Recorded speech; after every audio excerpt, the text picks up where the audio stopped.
gonna do a simple carrot cake. This one is very moist and very yummy. This is how I do it. So first and foremost is to mix all of the wet ingredients together. So my oil and my eggs together. And then all you have to do is to mix in the flour. Make sure to sift all of your dry ingredients. Baking powder and baking soda. And then all we have here now is the sugar. And then about a teaspoon of vanilla into the wet ingredients. And then what you have to do is to mix in the dry ingredients and the wet ingredients together. So just fold in the ingredients. Make sure not to over mix your batter because it will turn into a tough cake. So once this is the consistency that you're looking for, you can add in your carrots. This is grated carrots. Just fold it in. And then in my recipe, I have some nuts. You can actually use walnuts. I have here almonds and raisins to be added into my cake. Just fold in the ingredients. And then after that, all of the ingredients are well incorporated. You can now transfer this to a buttered baking pan. So I've lined it with aluminum foil so I can remove it later and then bake it in the oven. I will add all the recipe and the procedure on the description box. So as you can see, it's a very thick batter. But then make sure to even out. So when it bakes, it will be also even. And then it's ready for baking. So this is our carrot cake. And look at that color.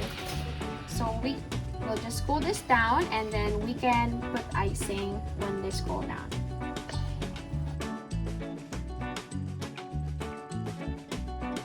Alright, so I've already trimmed the cake by this point just to make sure to have my edges even. So I use a small plate as a guide and then I use a knife to cut the sides.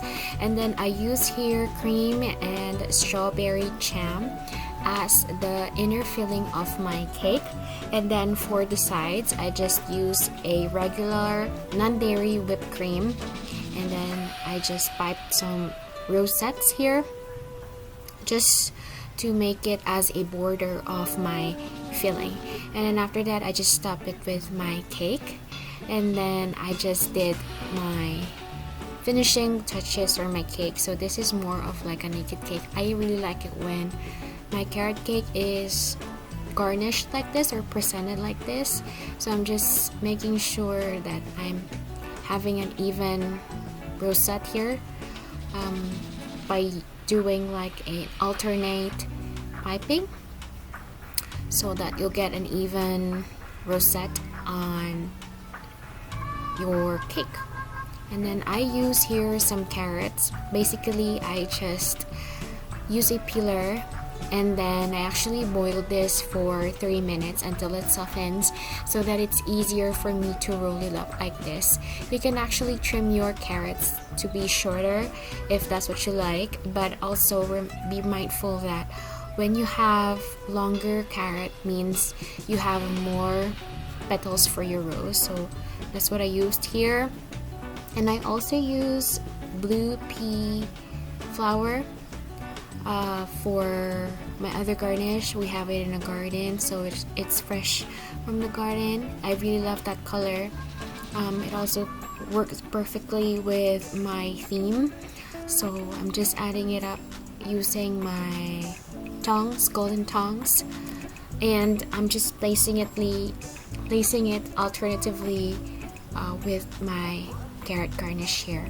And then I also used some calamansi slices, although I tried to boil it in sugar syrup, but then it turns brown, so I really like it raw like this, and it gives that really nice pop of color. So I'm just placing it alternately. So as you can see, I'm doing all of my garnish asymmetrical with each other so that it looks even. And then I just added some mint leaves also from our garden, just hiding those spots where I've splashed the whipped cream. And I've also added here some few other garnishes like dried cranberries and also sliced almonds. These are the ingredients I added inside my cake, and some leftover pastry cream in the middle. Thanks for watching, guys.